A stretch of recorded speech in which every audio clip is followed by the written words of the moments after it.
Learning is one of the most important skills in the whole world, except there's a ton of misconceptions out there about it. In this video, I'm going to knock those down. I'm going to show you how it actually works, and I'm going to teach you how to do it better. Give me the next few minutes of your time, and I promise this is going to have an impact on your life. This is a good one. Let's go.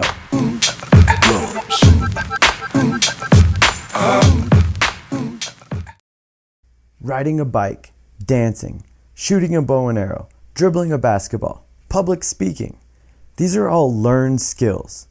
But what are they, and where do they actually come from? We hear a lot about muscle memory and other phrases like natural gifts, or it's in her blood, or he was born to do whatever. Yeah, so those are all a bunch of crap. Learned skills are nothing more than connections and circuits in your brain. And the more you fire that circuit, the better you get at it. There's this awesome stuff called myelin that wraps the circuits that you use the most, allowing you to do whatever it is faster, better, and more accurately. Myelin production can be increased with deep practice. More on that later. Sure, there are absolutely some things that you're born with that can give you a head start in certain areas. We're talking height and body type or whatever. But as far as specific skills are concerned, there are no gifts. There is no such thing as a 3-point shooting gene, a writing gene, a friendliness gene, or a dancing gene. Like for real, there's not. Let's take it back to Aristotle for some words of wisdom. Whatever we learn to do, we learn by actually doing it. Men come to be builders, for instance, by building, and harp players by playing the harp. In the same way, by doing just acts, we come to be just. By doing self-controlled acts, we come to be self-controlled. And by doing brave acts, we become brave. So people who are better than you at writing, singing, speaking, playing the trumpet, playing ping pong, handstand walking, are better because they have done it more than you and developed more myelin around those circuits than you have. This reality can be a little unsettling for some of us because we lose our excuses. So you're not a math person. You just choose not to be a math person. And no, you don't have 2 left feet. You just haven't danced enough. On the plus side, if we understand how this works, we can truly get better at just about anything that we invest the time and effort into. Let's jump back a few thousand years and take a closer look at the brain to see exactly how all of this works. You see this outer part of the brain? I think the scientific term for it is actually learning machine. Pretty sure it's Latin or something. This is what makes us human and the reason we've been around for so long and continue to flourish and grow. It's seriously built to learn and get good at the things we do the most urgently, and that are the hardest. From an evolutionary standpoint, this makes total sense. Way back in the day, I'm talking caveman times, if we did something a lot that was hard and a little bit outside of our current abilities, we were basically saying to our brain, hey yo, this is probably important and will help us survive. We should get good at this. And the brain was all like, sure, I got this stuff called myelin. Let me go ahead and wrap those circuits with it so every time we do it, we can get better at it. So rather than being pre-wired to be good at certain things, our brains were designed to learn what we do the most. This is how we got good at hunting, building things, and moving up the food chain. Good job, brains, and thank you, myelin. Times have changed, but our brains have not. Learning and getting good at things isn't the key to survival. Like, we're not going to starve if we don't know how to hunt. But it's still pretty damn important, and understanding how the brain works can help us do it better. The real key here is to find the learning sweet spot that primes the brain to produce myelin. Some people call this deep practice, other people deliberate practice, some cats even call it training ugly. No matter the name, the formula is pretty straightforward. First, believe that you can learn. This is all about having a growth mindset. Be engaged. Stretch outside of your comfort zone. Do it a lot. Make a lot of mistakes and do it more. This is all well and good and should be common knowledge. It's backed by decades of science. If you read any book about skill or talent development, they're going to give you a similar formula. But there's a small problem. There are only two major groups of people that have this whole learning thing down pat, and they make up only 10% of the population. These two groups are the babies and the butt kickers. The butt kickers, you know who I'm talking about. These are the people who just seem to kill it in every way possible. Pro tip, they're not killing it because of their genes. They simply understand how learning really works and know how to apply it to their situation. To get some insight, I tracked down one of the most prominent butt kickers of our time, Seth Godin. Hi, my name is Seth Godin. I'm the author of 17 bestsellers. I've started a bunch of companies. I write a blog, but mostly I fail.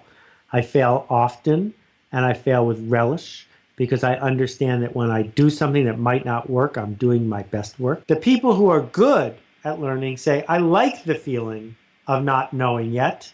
The same way the people who are good at skiing say, I like the feeling of being just a little bit out of control. That's how you get good at skiing, and that's how you get good at math. The difficulty comes from the fact that if you are not open to living with the tension of being stupid, you can't possibly learn it. I call it thirstiness. And if you are thirsty, it means that you are willing to feel stupid. You are willing to try. You are willing to expose yourself to the unknown in order to sate what your desires are to get to the next level. So we have the babies and the butt kickers, learning like maniacs. And honestly, the rest of us could use some work. But why is this? There are hundreds of variables in play here, but to keep on track, we're going to stay focused on our brains. Let's head back into our brain because there's a battle going on in there that you need to know about. Okay, so you see this little almond-shaped thing in the middle of the brain?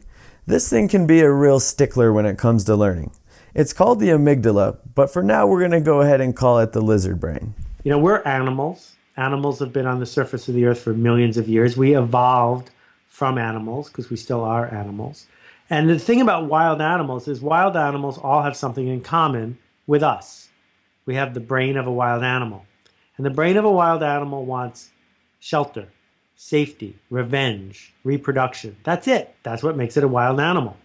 Well, as we evolved, we added this other brain, but then we wrapped it all around this amygdala, this brain back here. It's about the size of 2 almonds. And that part of our brain, the amygdala, is the brain of a wild animal. It is hot-wired to be afraid. It is hot-wired to seek safety. And it saved our lives when there were saber-toothed tigers, and it saved our lives when getting thrown out of the village meant that you were going to die in the jungle. But now it's left over, but it's still there. Our lizard brains are built to live and survive the craziness that was hundreds of thousands of years ago, which leaves modern humans with a number of unfortunate traits, including an obsession with fitting in, avoiding change, and avoiding risks. So we're all here in 2014 with a persuasive and easily freaked out lizard brain who still thinks it's 50,000 BC. It's what makes you feel weird about going to a restaurant or movie alone. It's what makes you get married before you're ready to a person you're not in love with. It's what makes you resist challenging situations, fear mistakes, avoid risks, get nervous on first dates, feel a need to fit in, avoid leaving our comfort zones.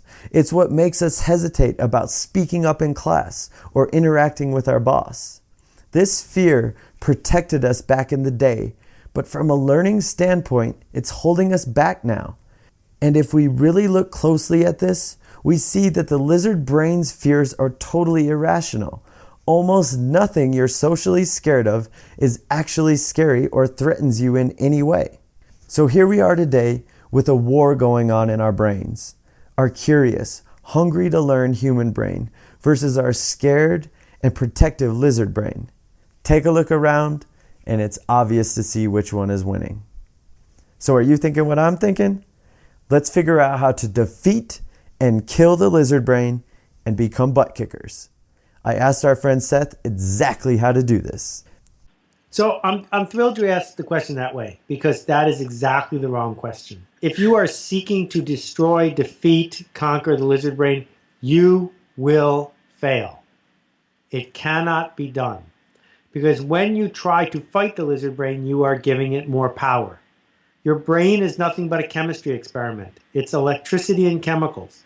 And when you push back on the lizard brain, when you try to reason with the lizard brain, when you just say one more this or one more that or don't worry, it inflames and releases more chemicals. You cannot win. What you can do is dance with the lizard brain.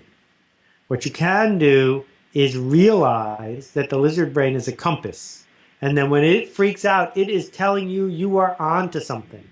When it freaks out, it's telling you you're about to do something that's brave and bold and powerful. And you should listen to it by doing the opposite of what it wants you to do. That when we listen for the lizard brain and welcome it and thank it for giving us a clue, then we can use it to our own ends. So if you talk to the great artists of all time, of any time, what you see is they do their best work in the moments when part of their brain is telling them it will never work, they'll never amount to anything, they're a fraud, they're going to get caught, they're afraid. Those are the moments you say, yes, thank you, and do it anyway.